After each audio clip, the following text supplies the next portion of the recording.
Alright, hi, my name is Max Hutchins, and I'm going to be showing you guys how to make a peanut butter toast sandwich, okay?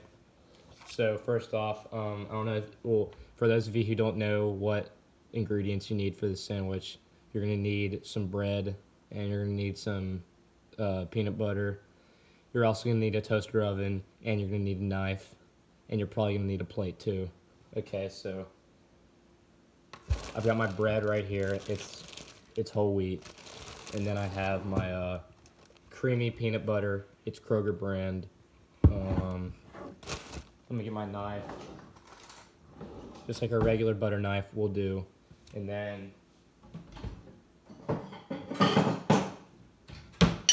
you're also going to need a plate to put the peanut butters on. So here we go.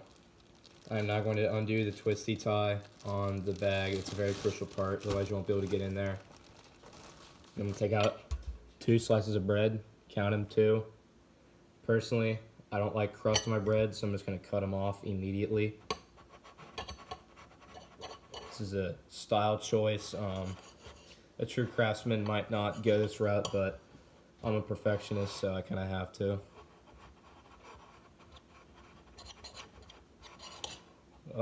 You might need to do some weight training before this. This is a really labor-intensive part of the process right here, the bread cutting. And it's alright if the sandwich isn't exactly symmetrical, but as long as they're pretty close, you should be good.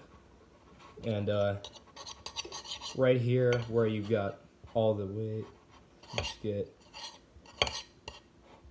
here we come to a crucial crossroads. You've got your 2 squares of your bread, and you need to decide whether or not you actually want 2 triangles or if you want just 1 big square.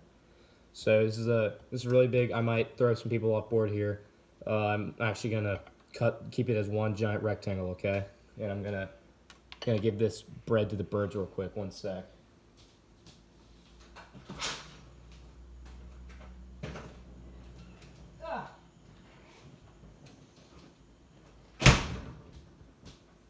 Okay, so now that we got rid of the actual toast, here we go.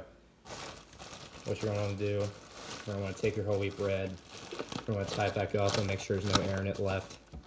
Take the twisty tie, and you're gonna tie it around again, making sure that you don't let any air in there so your bread doesn't get stale. And now here's another crucial part.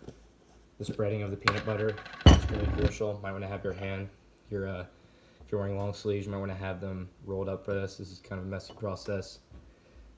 This is another labor-intensive part of the process. Might need to do more weight training before this one. Here we've got peanut butter spreading. I try to make mine as even as possible so you don't get really thick parts in the middle of the sandwich. Really ruins the consistency. Might take you a couple of scoops to get the consistency quite right, but it's a craft that takes time to perfect. Personally, I'm a veteran of at least 8 years. Just finishing touches. Make sure you get all your corners covered. You don't just want to have any loose parts of bread without any peanut butter. That would not be very appetizing.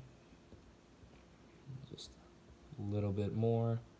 Fun fact about peanut butter, it's actually a vegetable because peanuts are actually vegetables. So I know I just blew your mind, but that's fine. Okay, so now we have 2 squares with extremely evenly distributed peanut butter on them, and I'm actually probably about to blow your mind. I'm going to put them on top of one another like this, so it's just a big sandwich, okay? And I'm going to put them in the microwave oven. I'm going to plug it in.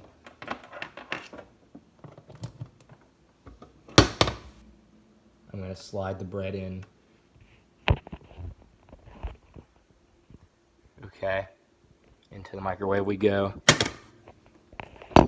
And now we put the toast down button and we wait. So if you don't know, this is actually a Black & Decker toaster oven. It's a pretty reliable model. It's a 1974. It's been pretty reliable. It's a little scuffed, but yeah, it's alright. It'll serve the purpose for tutorial today. Fun fact, whole wheat bread is actually more healthy for you than white bread, so that's why we're using it today. You want to keep your body healthy and strong, and it has more nutrients. And white bread is really heavy with calories and carbs, so that's not what you want, obviously. And if you want to look at my settings, they're pretty elite. We got it at 400 degrees temperature right now. We're going for a little bit of light setting. You know, we don't want to blacken our sandwich now. That would not be very appetizing. But as we're coming into the end of the process here, this is kind of one of the little final steps in the road to actually making the perfect sandwich. You're going to want to talk about how to eat it. So, like I said before, at the crucial crossroads, you could either make it into 2 triangles or just keep it as 1 square. Personally, I'm keeping it as 1 giant square, but you can choose whichever one you want.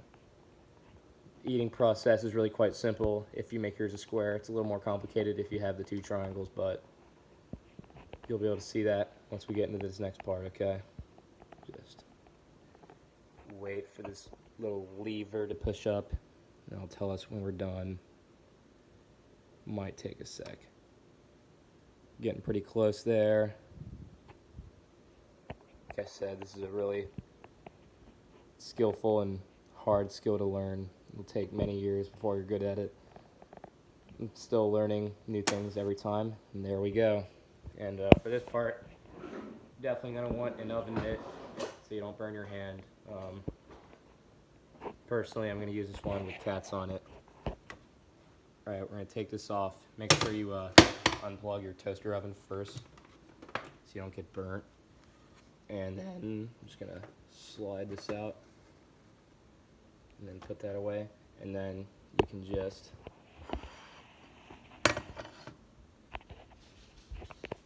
slide your sandwich out onto your plate like so. You're going to want to take the oven mitt back, push your tray in, and close this, and let this cool down for a sec. And then boom, you have got a crunchy peanut butter sandwich.